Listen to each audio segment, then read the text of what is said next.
Ayjarkın Ergeshova, Pastық gelin. Angeme. Esimde.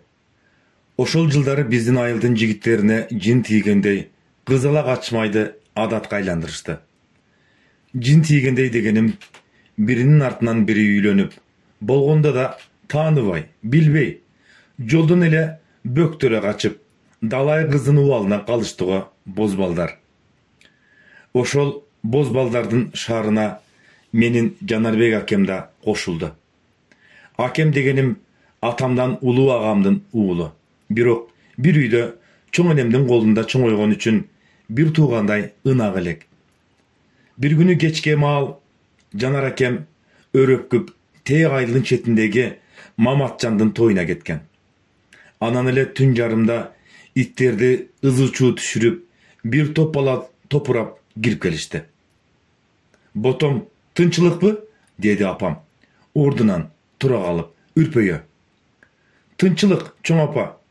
Тиги Жанарга кызала качып келдик. Сизди Шарапат чоң апам чакырып жатат. Ай, чечектер.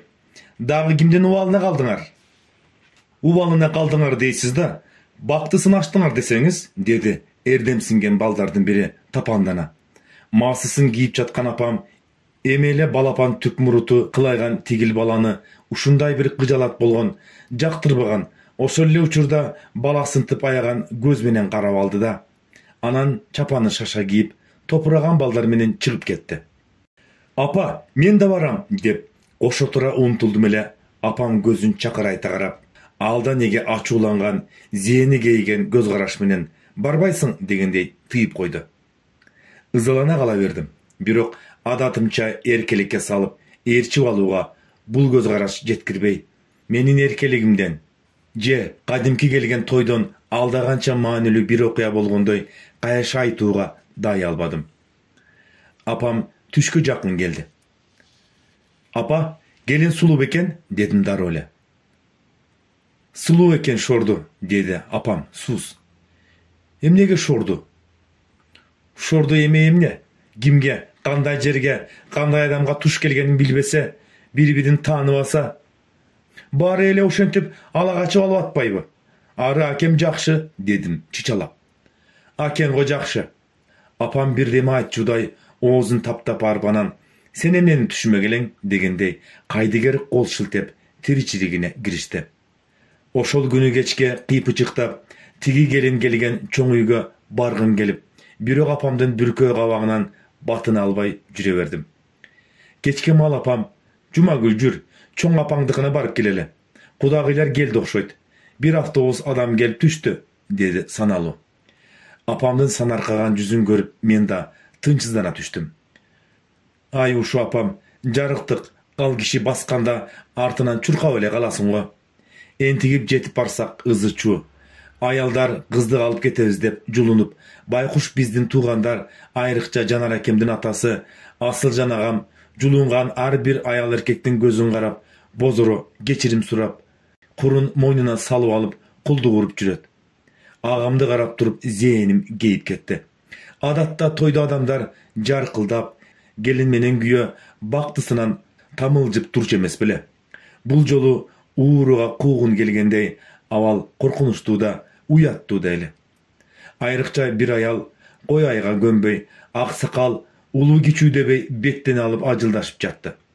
Кубасынан келген аялдын жүзүндө да, көзүндө да мээрим жок болчу. Апам мени ары жетелеп кирип кетти. Шарапат чоң апам бизди көрүп токтоо учурашты. Кандай абал болбосун, бир калыбынан жазбаган ошол кербез байбичени азырда эстеп таң берем. Кел Жумаш, айланайын. Келин көргөнү келдиңби? Кир, жеңеңдин жанына кире кой, деди. Мен эмнени дегдеп турганымды айттырбай сезип. Апам экөө башы бириге алдан эни шыпшына шыбырашып калышты. Мен төркү үйгө кирип кеттим. Төргө кып-кызыл көшөгө тартылып, көшөгөнүн сыртында биздин туугандардын келин кыздары тизилип отурушуптур. Баарынын жүзүндө кубаныч менен кошо алдагандай кооптону бар эле.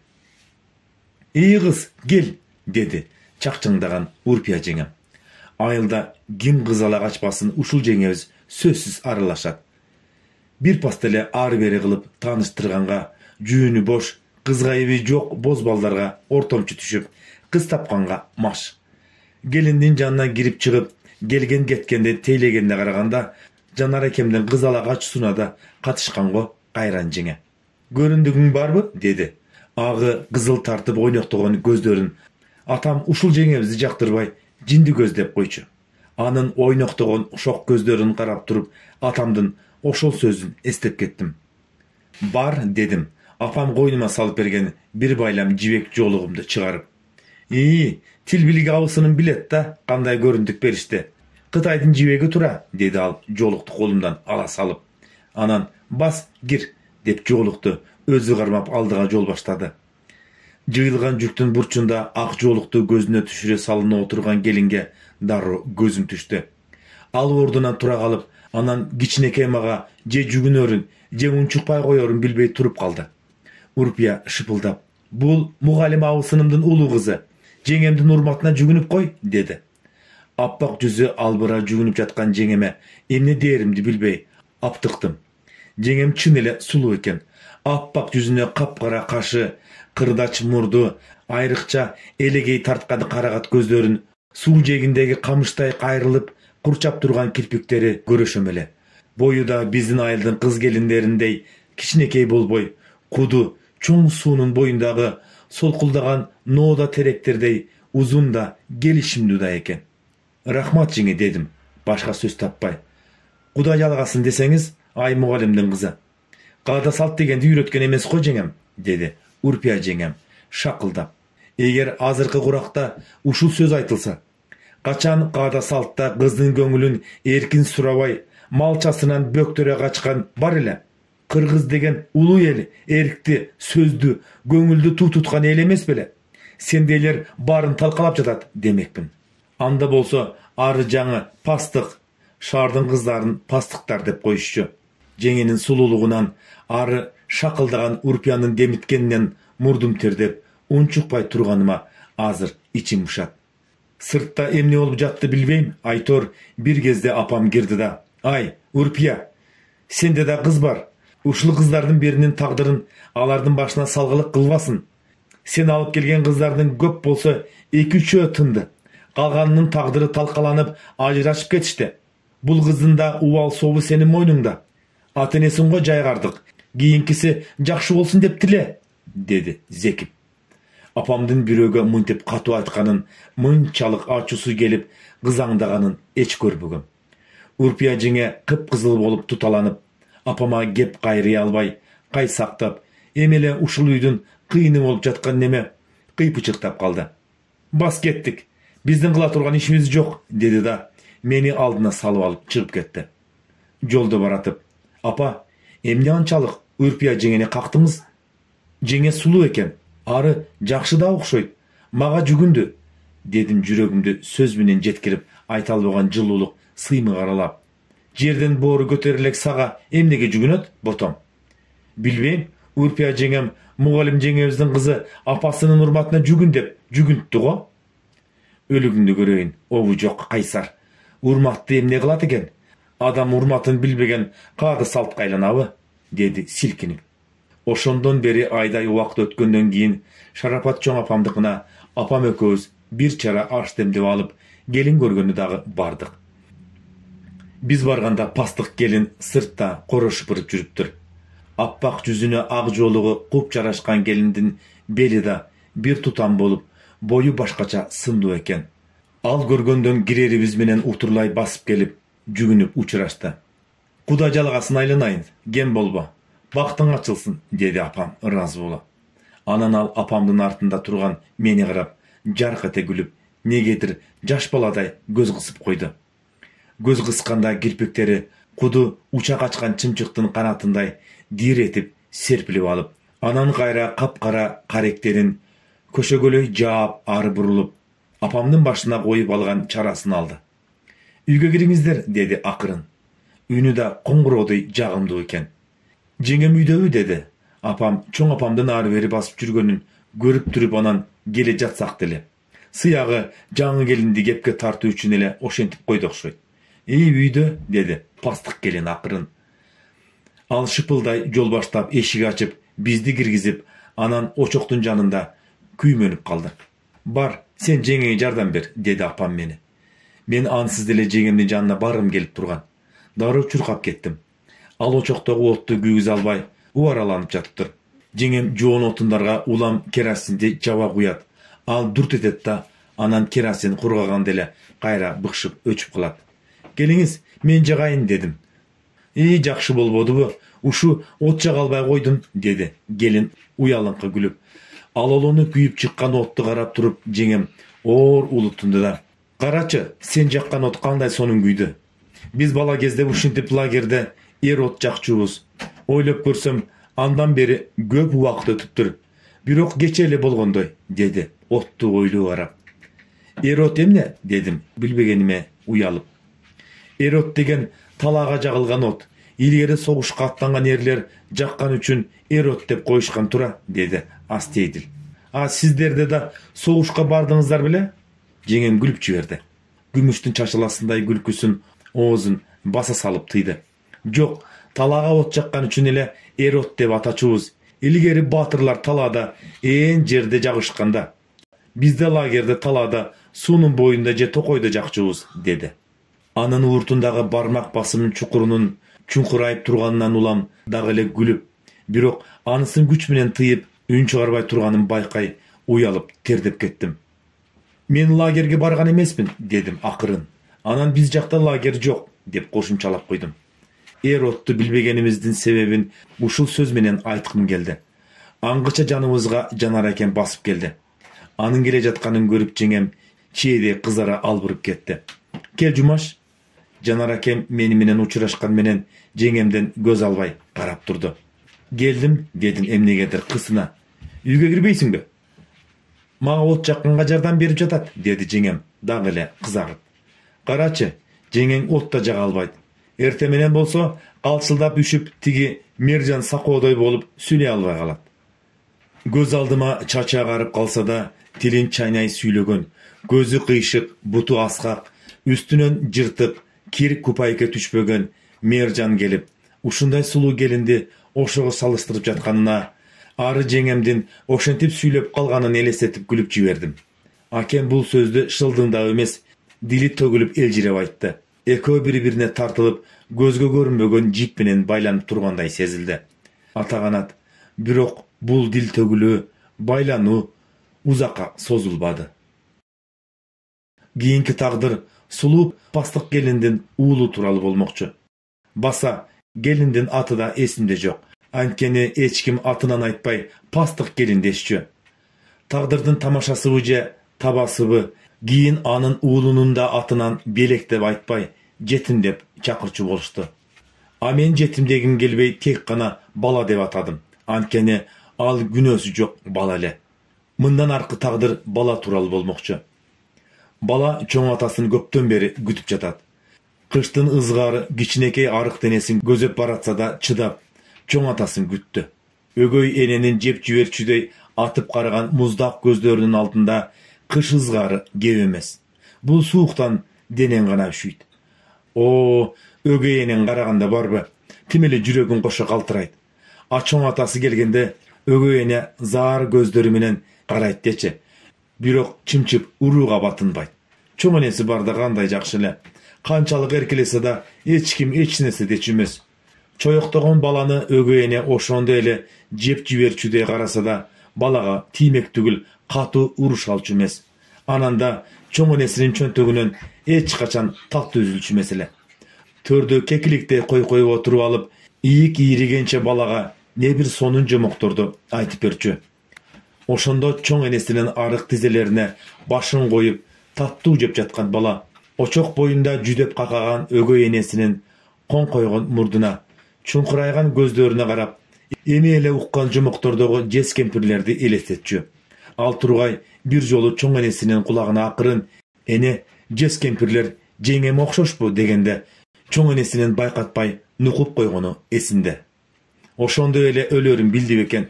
Болбосо угуза эле ооба демек. Анткени чоң энеси эч кимден коркчу эмес. Айылдагылардын баары кайра чоң энесинен коркчу. Кандай иш кылышса, çoң enesine gelip kеңешip ketişi emes bile. Ölörün bilip men ölgöndө urbasın degen go. Oşondo uğuz aytpasa dele bari bir azır jеңesi ayabay ele urat. Avası bala öz atasın ava dep koyçu. Negedir anın balаны urganын görse da görmöksün. Bala özün törögön apasını elesetүүgө tırıştı. Kançalık eleseteyin dese da negedir jandu elesete albay koydu. Ankeni apasın sürötünen gana görgön. Süröttü ak jumal, yüzüne kuyulgan karagat gözleri, kırda şımurdu abdan jaraşkan, karlıgaç kaşların azır ele serpip gülüp jüberçüдөй, süykündü tigilgen jaş gelin jaydары karap turat. Çoң enesi barda süröttü kaparına alıp karap tele koyçu emes. Azır çoң enesi konfet salasың dep tigip bergen töş çöntөгүндө жүрөt.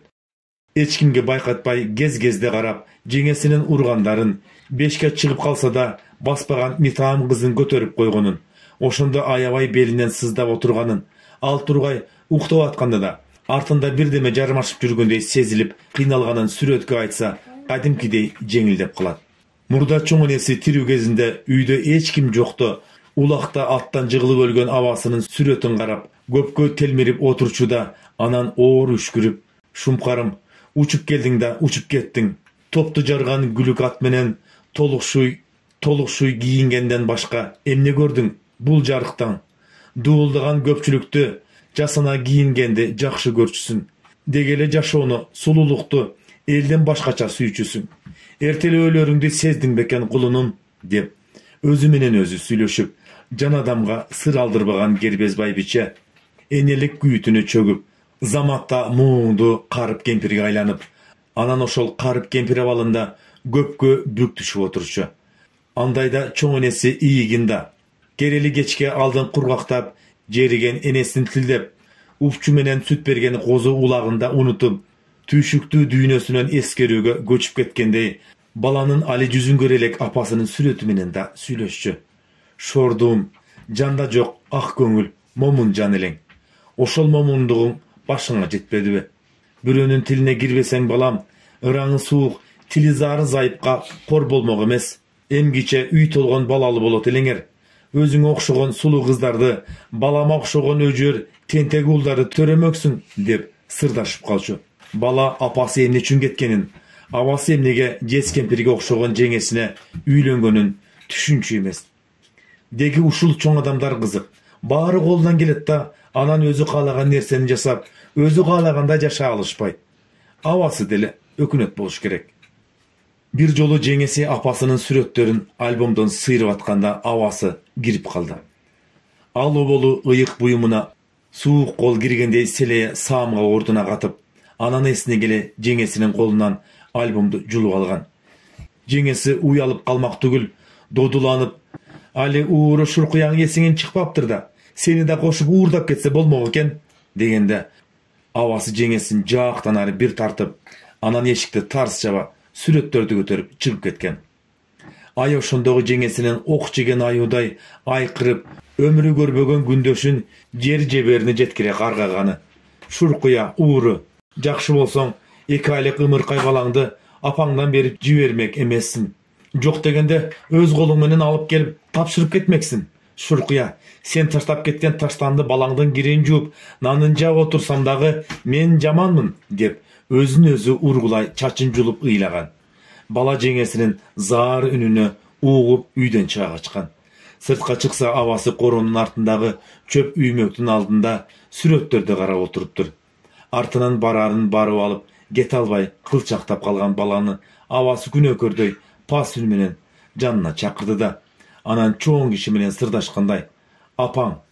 Абасы ошондо баланы али өзү жүзүн көрбөгөн апасынын биринчи да акыркы да жолу апаң деп атады. Өлү буюмду элемес, менин жүрөгүмдү кошо уурдап кеткенин бул бечара кайдан туйсун? Мындан көрө өзүмдү уурдап кетсе мага жеңил болмок. Мындай өзөгүм сыздамак эмес.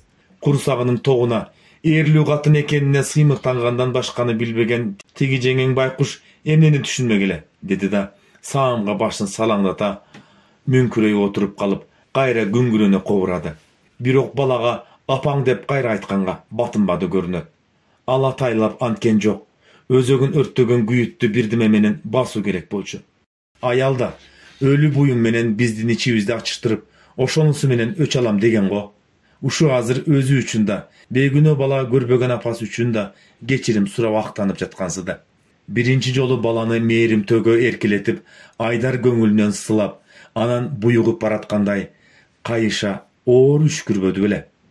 Бала ошондо абасына ыктай берип, негедир өрөпкүй, жүрөгү белгисиз кайгыдан кысылып чыккан. Ал тургай ошол күнкү абасынын ооруп калып жатканы али да эсинде. Кызык, жеңеси баланы таштап кетти дейт. Ташталбай эле чоң энеси менен жүрбөйбү? Анан да апасы эмнени уурдады болду экен? Бирдеме керек болсо сурап эле албайбы? Сураса чоң энеси бермек.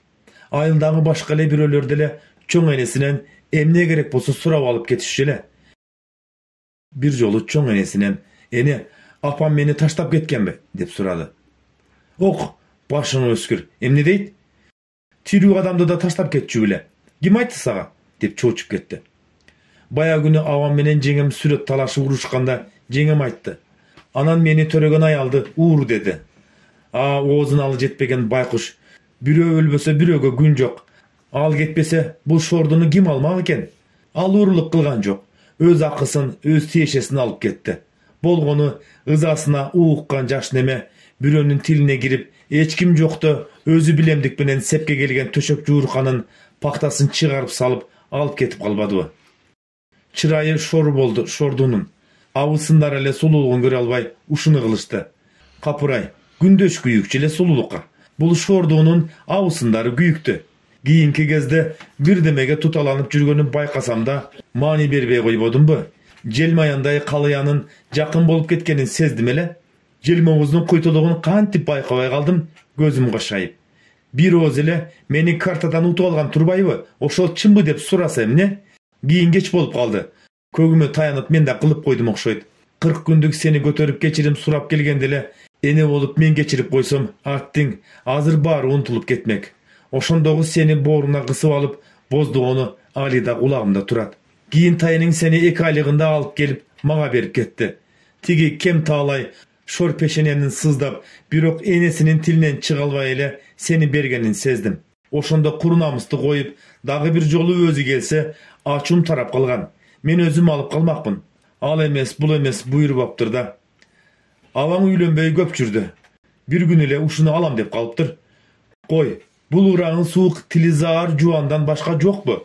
Өгү жылмараак эле кыз алып берели десем, мага баары бир деп болбой койбодубу? Өзүн өзү жазалайын деди го, ким таалай. Арманы дилине сыйбай кеткенби ошол күнү чоң энеси бала менен чоң адамдай сырдашкан. Анан көпкө тунжырап отурган. Эмнени ойлодуң экен? Өткөн күндөрдү ойлоп өкүндүңбү? Эмнени ойлонду экен? Жакшы жаманды талдады экен?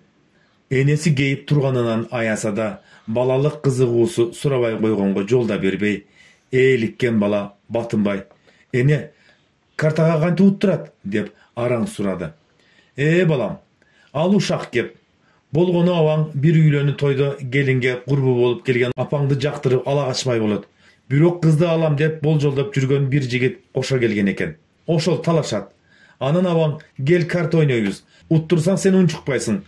Утулсам мен унчукпайм" деп мелдешет да картадан утуп алат да достору менен апаңды ала качышат. Азыр ошондогу энесинин мукурап отуруп айтып берген абалын элестетип, сурабай эле койбой деп кейиди. Бала негедир уйкусу келип баратканын сезди. Мемиреген уйку соодо чач учтугу дабырсыз жаркылдаган чоң энесин көрдү. Чоң энеси закымга окшоп, чоң атасын айранчыктап жүрсө да, чоң атасы энесин көрбөй, ал өлгөндөгүдөй жетим калдык, белегим, экөөбүз жетим калдык деп боздоп атат. Бирок андагыдай көз жашы сакалы ылдый сарыгып ыйлабай, күлүп боздоп атат. Чоң кишилер эмнени гана кылбайт. Атасынын үнү боздоп кайгылуу, өңү болсо кызыктай, жагымсыз ыржайып күлүп турат. Бир окумда баары туманга сиңип кеткендей жоголуп, жанын жер тарткандай уйкуга чөгүп бараткан бала чоң атасынын: "Белек кайда? Мында суукта тоңуп калды го. Бирин карап койбойсуңарбы?" деген үнүн укту. Кызык, чоң атасы эмеле жетим калдык деп ыйлап атпады беле. Анан да атасы неге жакын эле жерде күн сайын өзү кой айдап келген кыядагы жардын түбүндө отурган баланы көрбөйт? Күндө бала атасын ушул жерден күтүп, кыядан караны көрнөрү менен алдынан эдиреңде жүгүрүп чыгып, чоң атасынын жытын искеп алчу. Ушул ажайып жыт баланын кичинекей жүрөгүн курттай жеген кусаны унуткарып жиберчү. Азыр ошентип атырылып жүгүргөнгө дарманы жетпей, алып куруп отурат. Үй менен кыянын борундагы жардын аралыгы көп болсо 5 кадам. Ошол 5 кадам чексиз созулуп кеткенсиде. Бала өз денесин өзү сезбеген тумандын ичинен көзү ачыла элек күчүк кезинен баккан кумайыктын уулуганын, атасынын үнүн укса да, ата мен мындамын дегенге жарабай туңгуюкка кулап баратты. Аз өттүбү көп өттүбү жүзүнөн бирөөнүн сылаганын туюп, эне деди, сөңүп бараткан акыл эси кусадар дирилдеп. Баланын бир нерсеге акылы жетпей жатты. Энесинин колу адаттан тыш сөөгү жоктой жумшак, нымдуу, ысык, анан майда бүдүрлүү одуракай экен. Рас, энесинин колу одуракай болчу, бирок шуудурап, катуу эмес беле. Азыр болсо салалары билинбей, абдан жумшак болуп кетиптир. Ушул ысык, тердеп тургандай нымдуу, сыйкырдуу кол, ажалдын арачысындай баланын мойну башын, колдорун, маңдайын аймалай сылап, андан жан жыргаткан жылуу дем келип турду. Кызык, андан да энесинин чачпагы тирүү кезиндегидей күмүш үн салып, назик шыңгырабай, иттин мойнундагы темир каргысыдай копол шарактап, баланы таң калтырып атты. Бала жумшак туманга чөгүп кетти.